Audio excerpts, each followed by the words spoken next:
Disagreement is not a failure of your content. It's evidence that your content said something worth responding to. And my friends, that is exactly what the algorithm rewards on social media. Hello, everyone. It's Brooke Sellas back again with another episode of the Social Media CX Show. If you don't know me, I'm Brooke Sellas, CEO of B Squared Media, author of Conversations That Connect, and someone who happens to have a lot of opinions, which, as you're about to find out, is actually a competitive advantage. We're in week 3 of our May series on the social penetration theory, which we are calling the onion theory, or the SPT for short. If you're just joining us, here is the quick download, but I would recommend going to watch the other episodes. The SPT, or the onion theory, is a 1973 communication framework that says relationships deepen through 4 layers of progressive self-disclosure: cliches, facts, opinions, and feelings. In week 1, we talked about cliches, which are the surface layer conversations, and it's where most branded content on social media sits. Week 2, we talked about facts. They're necessary, they're credible, but they're not sufficient for real engagement or meaningful engagement. Today, we're going into layer 3, which is opinions. And I'm going to make you a promise right now. This is the episode that's going to change how you think about your social media content forever, because opinions are where conversations actually start. Opinions are what the algorithm is desperately hungry for right now. And opinions are the layer where most brands, especially enterprise-sized brands, and especially financial services brands, go completely, utterly, painfully silent. And it's costing them dearly. So let's get into it. In the onion theory, layer 3 is what they call effective exchange layer. This is where Altman and Taylor said something really important. This is the first layer where real intimacy begins. Now, we're not talking about intimacy in the way we often think about it with relationships, but intimacy in the way of building a relationship and getting to trust, right? There's no information exchange. There's no pleasantry. It's just intimacy, because we're getting to our opinions, the psychographical data, the beliefs, the attitudes, the feelings, all of that make up who we are. Sharing an opinion, as I'm sure you know, is an act of vulnerability, because you're not just stating a fact. My name is Brooke. You're taking a position, and I think your content probably sucks because it's all cliche content. Woo, big opinion, right? You're saying, this is what I think. This is where I stand. This is the hill I'm going to die on. And yes, I'm going to die on this hill. But that vulnerability, that willingness to plant the flag, so to speak, is what invites other people to respond, because they want to give you their opinion on said thing. Think about the conversations that you've had that you remembered the most, the ones that kept going, the ones where you lost track of time and it felt like you were there for 5 minutes, but you looked up and you were 3 hours into a conversation, the ones where you left feeling like you really connected with someone. I bet you those weren't conversations where someone recited facts to you. Hello, my name is Brooke. Hello, I own B Squared Media. Hello, I'm talking to you on this podcast right now. No, they were probably conversations where someone said something that made you think or disagree, maybe even really, really, really, really disagree, or they made you lean in a little bit. Like, wait a minute, what? Tell me more about that. That is the opinion layer hard at work, and it works exactly the same way in real life on social media. Now, if opinions are so powerful, if they're what drives real meaningful engagement, real conversation, and real algorithm fighting content, why do most brands avoid opinions? I know exactly why. I'm going to give you the 3 reasons why. And I'm going to name all 3 because I think they're all worth examining. We've been working in social media for 20 years, so trust me, I know these excuses, reasons, inside and out. So here we go. Number 1, fear of controversy. Brands are terrified of saying the wrong thing, or maybe they're terrified of alienating a segment of their audience. Of course, they all worry about ending up in a PR crisis because someone on the social team posted an opinion that leadership didn't approve of. And look, I totally get that. That is not an irrational fear, especially in those highly regulated brands like financial services where every word is scrutinized. But here's what I want to push back on. There's a difference between a controversial opinion and just regular old everyday opinions. You don't have to weigh in on politics. You don't have to take sides on hot button cultural issues. But have you noticed how many comments those types of content get? Yeah, there's a reason behind it. The algorithms push these things. You can have strong, clear, defensible opinions about your industry, or about how customers should be treated, or about what good social care looks like, or about which metrics actually matter, without touching anything that would give your legal team a heart attack. Opinions about your domain, those are not only safe, they're essential. Now, reason number 2 is approval culture. Oh boy, I love this one. In most enterprise organizations, really even the mid-market and sometimes the smaller guys, content has to go through multiple rounds of review before it gets posted. We talk to legal and compliance and marketing and leadership. And what happens during that process? Every little edge, every little differentiator or opinion kind of gets sanded off. We're just taking the sandpaper and we're smoothing out those rough edges. Every strong claim gets softened. Every opinion gets watered down into something so carefully worded that it says absolutely nothing at all, which ironically is the most dangerous outcome of all, because content that says nothing generates nothing, and now we're spending all of this time and money on social and getting nowhere.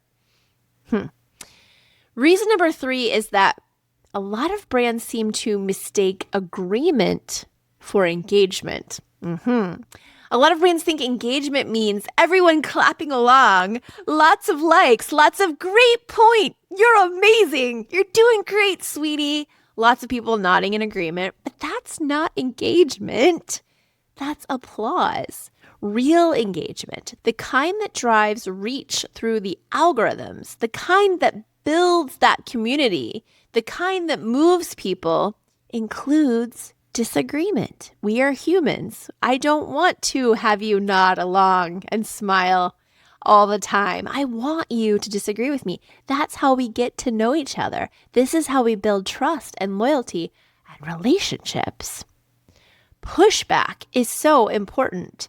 When people say, I see it differently, or have you considered this? That is wonderful. This is how we grow and have more conversations and get to level 4 feelings, which will come next week.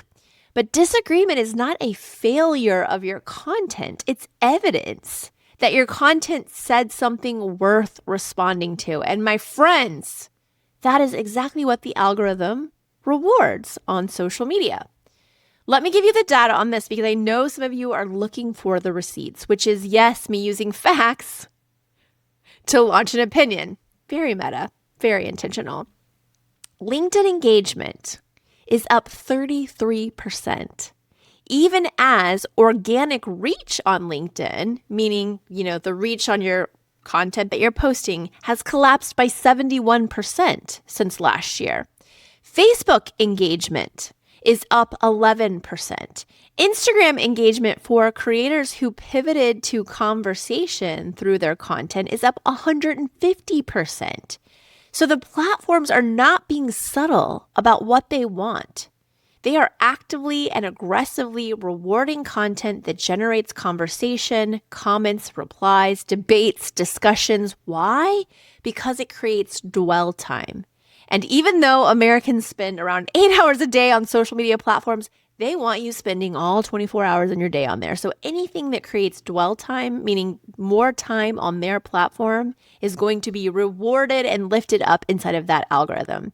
And LinkedIn, as I talked about on last week's show, is now showing you comment level impression data, meaning your comments are now getting reach. And sometimes those comments are getting more reach than your actual posts. What does this tell you? It tells you that the algorithm doesn't care that you posted something. It cares that you said something worth responding to. Cliches don't do that. Facts alone don't do that. Opinions absolutely do that. Because when you post a strong, clear, defensible opinion about something your audience cares about, when you plant that flag and you say, I am going to die on this hill, you give people something to engage with. They can agree, they can disagree, they can build onto it, they can push back against it. Literally, I spend all my time on LinkedIn, and this is exactly what I spend my time doing. Engaging, agreeing, disagreeing, pushing back, building on. That is the currency of social media algorithms right now, and most brands are broke. Okay, so practically speaking, how do you do this? How do you move from safe, factual content into opinion-driven content without losing your mind or getting in trouble by compliance or legal? Here's the thing no one tells you, by the way. You don't have to start with a hot take, although I love hot takes. I actually call this controversial content, because I'll do a hot take on something that's not controversial at all. It is to me, but it's not like political or whatever. You can start with a poll. Every single social media platform has them. LinkedIn, Instagram, Facebook, they're built in. They're easy. And they are hands down the lowest barrier to entry for getting your audience to actually talk back to you. Because here's what a poll does that a regular post doesn't. It makes responding effortless. You're not asking someone to compose content or fill in the right words, or you're not worried about how you're going to sound. You're just literally asking them to tap a button. That is it. Now, here's the part I really want you to hear, because the progression is what most people miss. Start easy and then go harder. So step one would be easy polls, binary choices, low stakes, no wrong answers kind of polls, right? The kind of poll where someone can respond without thinking too hard. So like I might say something like, when a brand doesn't respond to your comment, what do you do? And then the poll questions would be move on or remember it forever, right? And people are going to engage on that poll, and I'm going to get voice of customer data on whether people get upset by this or don't. It's easy, it's relatable, and almost everybody has an opinion on something like this. So the barrier to entry is basically zero. Now, step two would be going into harder polls, because now you're asking for a real position, something that requires a tiny bit of thought, something where the opinions aren't equally comfortable. So this one might look like, honest question, does your brand treat social media as a customer experience channel or a content distribution channel? Now people have to think. They have to be a little honest. Now the responses start to mean something, and the comments that follow mean even more. From there, we're going to go into fill in the blank type questions, because this is where you transform from multiple choice, kind of almost passive engagement with the tapping, to open responses, but with a scaffold that makes it easy. So something would look like, for me, maybe the biggest barrier to better social care at my organization is blank. You're still making it easy to respond because you've given them the whole sentence structure, but now they have to supply the substance. And what they supply is voice of customer data. That also becomes your content ideas. It's the exact language that your prospect used to describe their own pain. We can use this language in our marketing and sales messages to align closer with the customer. Finally, we get to step 4, which is just ask. This is where it gets really good and where I sit in social, but only because I've been doing this for years. But once your audience is in the habit of responding to you, once they trust that you're going to read that comment and engage with it, because y'all, I see way too many social media experts putting out clickbait, comment bait, getting people to comment, and then just going through and liking the post, not even engaging back. Ew. Stop that. That's gross. Don't do that. And don't hang out with people who do it, especially not on social. So once they're engaging, they're responding, and you've conditioned them to do this, the key is to ask at this point, watch the comments roll in. So I could say something like, what's the one thing you wish your leadership understood about social media algorithms? No poll, no fill in the blank, just a direct, honest question from my audience. And they've learned to trust me, so they're going to respond. That is the opinion layer fully activated. It's really not that hard. And that, not coincidentally, is exactly what the algorithms are rewarding right now across every single platform. So the progression isn't complicated, but it does require a little bit of patience. You have to earn the right to ask hard questions by starting with the easy ones. If you remember the photo of the onion that I shared in the previous podcast episodes, which I'll pop up on screen right now magically through the help of Sarah, my producer, you can see there's breadth around the onion and depth. It requires a little bit of patience. You have to show up consistently. You have to actually respond when people engage, which, surprise, is exactly what the onion theory has been telling us since 1973. Relationships deepen gradually. So does your audience's willingness to talk back. So start with the pull, work your way into conversations, and never stop showing up when people respond. This is the whole thesis, by the way, of talk-worthy content. It's how you move from cliches and facts, which most brands are very comfortable with, into opinions and feelings, which is where the real engagement lives.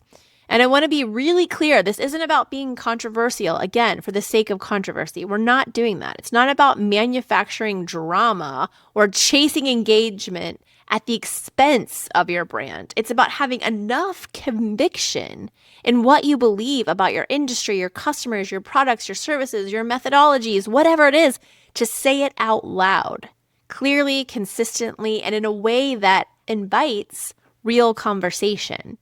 That is what the algorithm rewards. It's what builds community. And it's what turns those followers that you've been working so hard to collect into actual advocates for your brand. Do you want followers or advocates? We built the Talkworthy Content course to teach all of this. How to find your brand's opinion layer, how to express it in a way that's on brand and on message, how to structure content consistently that generates the kind of engagement that actually matters. And y'all, it is completely free. It's waiting for you at bsquared.media. Go to resources, courses, and then look at Talkworthy Content. I'll also link it in the show notes, which if wherever you're watching or listening is the transcript on that platform. Whew, we have come a long way so far this month. Layer 1, cliches, the surface, where most brands are stuck. Layer 2, facts, the foundation, necessary, but not sufficient. Layer 3, opinions, the engine, where conversations actually start to get good. Next week, we will go through layer 4, which is the deepest layer and the one that took us years to fully understand, which is feelings. As always, thank you for being here today. If this episode gave you the permission you've been looking for to actually say something real on social, use it. Post that opinion, plant that flag, see what happens, and then come tell me all about it. Find me on LinkedIn, drop me a comment, send me a DM. Let's have the conversation. Find me so we can converse. Grab that free Talkworthy Content course, and hey, if you're loving the May series, drop me a review. It takes 30 seconds, but it means the world to me. See you next week for the feelings layer. Bring your tissue. Just kidding. Maybe. Until then, think conversation, not campaign.